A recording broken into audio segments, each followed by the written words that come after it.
আজকে আপনার লগে অনেকদিন আগের একটা ব্লগ শেয়ার করবো।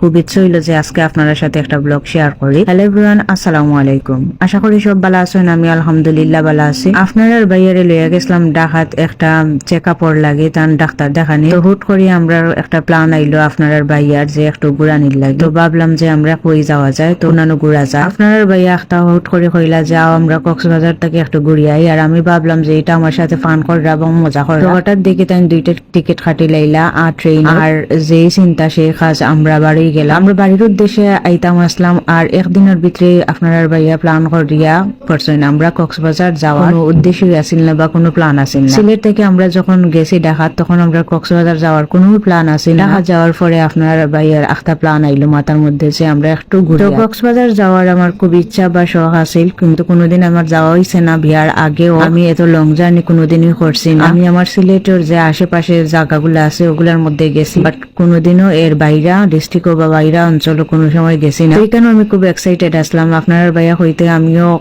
অনেক খুশি হয়ে গেলাম, গেলাম যে আসা উনি তুমি আমার লইয়া যাইবা। তেন কইলা ওই দেখো। তারপর আমরা এই দিন রাত আর বাড়িতে না আইয়া আমরা টিকিট কাটি লাইছিলাম কক্সবাজার উদ্দেশ্যে যাওয়ার। ঢাকা এয়ারপোর্ট স্টেশন আইলাম আর ট্রেনের লাগিয়ে ওয়েট করলাম। আমরা আধা ঘন্টা আগে আইসলাম। আর মনে মনে আমি খুবই খুশি আসলাম যে আমি একটা জায়গাত খুব ইচ্ছা করছে, বা অনেক আগে আপনার ভাইয়ারে কয়েকবার কইছে চলো কক্সবাজার একটু ঘুরিয়া দিয়াই। আপনার ভাইয়া কইছে নিয়া যাইবা, কিন্তু এটা যে আমার নিয়া যাইবা এটা আমি বিশ্বাস করছি না, বা সে ফান করা।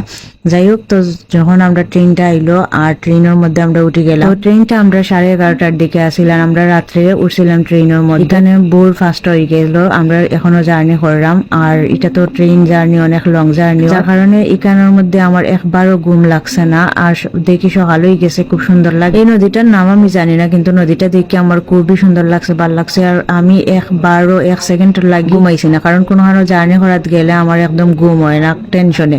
আমি জানি না কি তার লাগে আমি এত টেনশন করি, একটু আমার মনে ভয় কাজ করে। কোনো জার্নি করলে আমার একদম ঘুম হয় না। তো আমি বাইরের জানালার দিকে দেখলাম আর নদীটা খুব সুন্দর লাগে। আর তখন ভোর 5টা বাজে, একটু হালকা হালকা ফসা হয়েছে। তো ট্রেনের জানালার দিকে তাকাইয়া আমি বাইরের দৃশ্যগুলা খুব উপভোগ করলাম। আর এগুলা আমার লাগে খুব নতুন জায়গা, যার কারণে আমি দেখার আগে আমি এরকম বাইরে সিলেটের বাইরে কোনোখানে গেছি না। তো আমার খুবই ভালো লাগে। যারা হয়তো গেছেন তারা লাগে এটা অনেক নর্মাল, বাট আমার লাগে নর্মাল না, আমার লাগে অনেক ভালো লাগে জার্নিটা করতে। আর আমি এত লং জার্নি করছি না কোনোদিন, যার কারণে আমার বেশি এক্সাইটিং কাজ করে।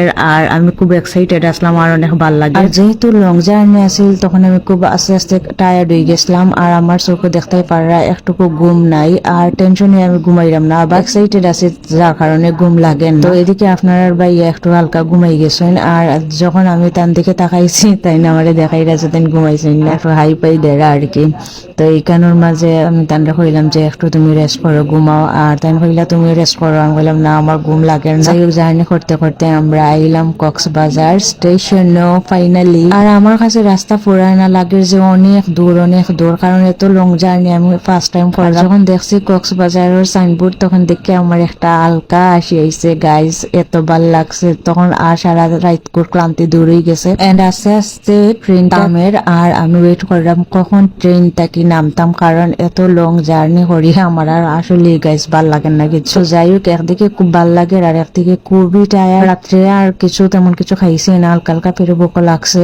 যাই হোক, এখানে আমরা ট্রেন থেকে নামি গেলাম। আর আগে হইলাম আমরা যেহেতু কক্সবাজার আবার কোনো প্ল্যানই আইছি না, আমরা গেছিলাম ঢাকা ডাক্তার দেখানি। আর ওখান থেকে হুট করে প্ল্যান করিয়ে আইছি, যার কারণে তেমন কোনো প্রিপারেশন নিয়ে আমরা আইছি না কক্সবাজার। এমনিতে মন চাইছে ঘুরাতে আইছি। তো কক্সবাজার রেলওয়ে স্টেশন এইখানে নামিয়ে দেখলাম যে কক্সবাজার রেলওয়ে স্টেশনটা খুব সুন্দর, জায়গাটাও খুব ভালো লাগছে। সব রেলওয়ে স্টেশন থেকে কক্সবাজার স্টেশনটা আসলে আমার কাছে খুবই ভালো লাগছে। আমি আরো আইতে সময় অনেক স্টেশন দেখছি, তেমনটা সুন্দর নয়, বাট কক্সবাজার রেলওয়ে স্টেশনটা খুবই সুন্দর, ক্লিন আর খুব ভালো লাগছে।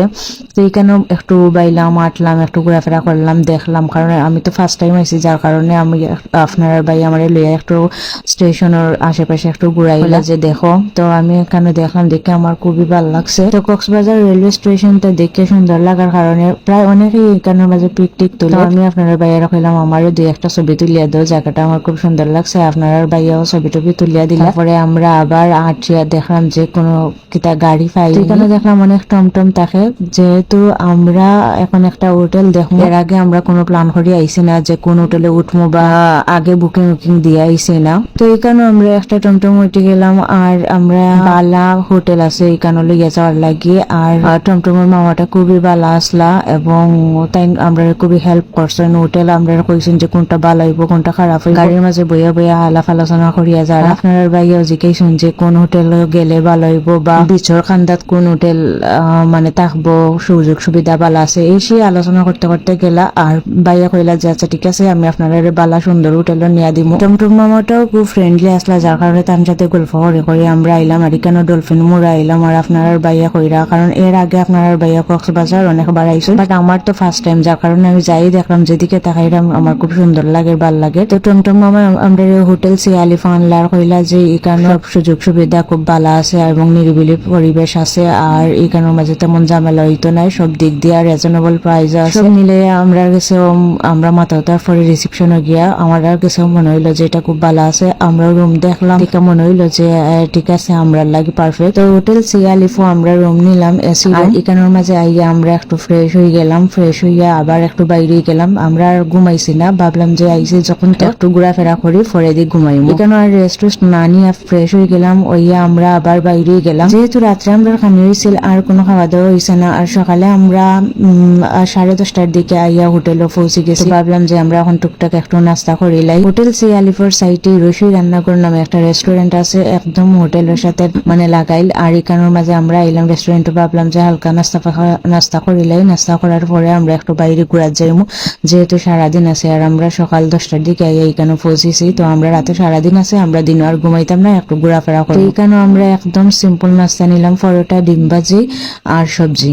পেটও খুবই ক্ষুধা লাগছে, আপনার ভাইয়ারও ক্ষুধা লাগছে, আমারও ক্ষুধা লাগছে। তো আমরা এখানে খুব জম্পেশ মজা করে নাস্তাটা খাইলাম। আমরা নাস্তা খাইয়া বাড়ি গেলাম। আর আমরা হোটেল থেকে বেশি দূর আসেন না সুগন্ধা বিচ, আমরা সুগন্ধা বিচের সাইডে হোটেলটা নিছিলাম, যার কারণে বেশি দূর আসেন। তো আমরা এখানে হালকা আটিয়া যাইলাম গিয়ে সমুদ্রের পাড়েও।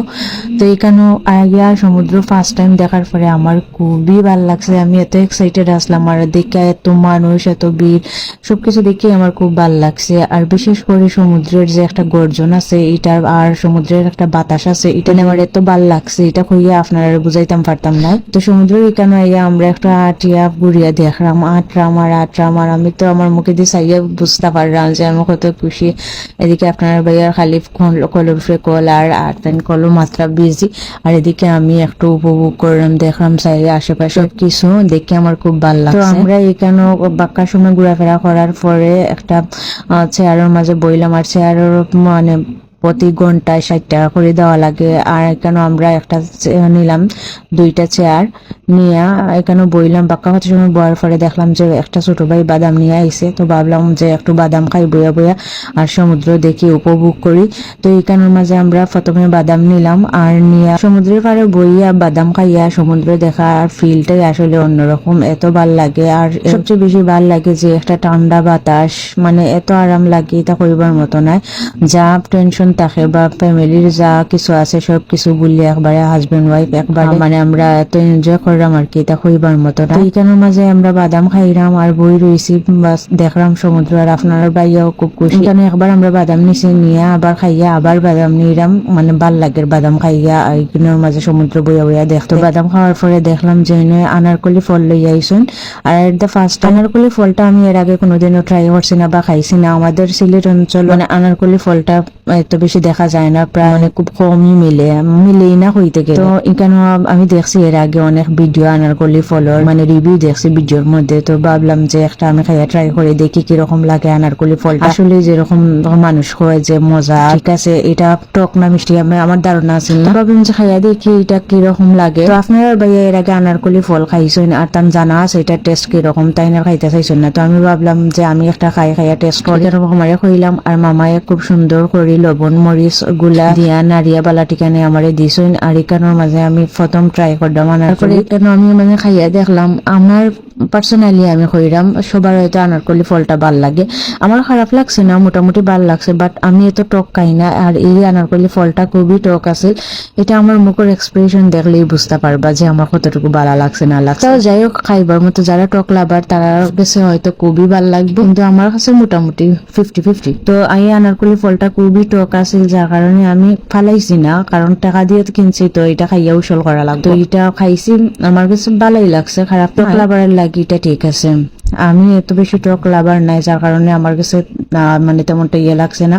তো এইখানে আনারকলি ফল খাইলাম, বাদাম খাইলাম, এগুলা খাইয়া অনেক সময় বইছে। এইখানে আপনার বাড়িতে একবারে সাগরের লগে চিন্তা গেছেন। আমি এখানে বাদাম খাইলাম আর এখানের মাঝে সমুদ্র দেখলাম। এইদিকে আপনার বাইরে মাথা ম্যাসাজ করার লাগে ছোট ভাই একটা আইছিল, যে কেসে আপনার ভাই মাথা ম্যাসাজ করছেন না। তো ভাবলাম কক্সবাজার যখন আইছি তো একটু একটু অ্যাক্টিভিটিস যা আছে যেটা সুযোগে দিব ওটা করবো। তারপর দেখলাম এখানে খুব সুন্দর বাইক রাইড করা যায়। তো আপনার ভাইয়া আমারে নিয়ে তোরা বাইক চালাইলা আর আমিও চললাম, খুব এনজয় করলাম দুজন। প্রথমে আপনার ভাইয়া চালাইছেন না, যে আসিল আমরা একটু ঘুরাইছে, আপনার ভাইয়া আমারে নিয়ে একটু চালাইলা। তো এখানে বাইক রাইড করতে 250 টাকা লাগে, আর এক মাথা থেকে আর এক মাথা প্রায় 2-4 মিনিট হইব, এর বেশি না। তো 2-4 মিনিটে আপনি 250 টাকা পে করতে হইবা। তো আজকের ভিডিও এই পর্যন্ত, ভালো থাকবে সবাই, আল্লাহ হাফেজ।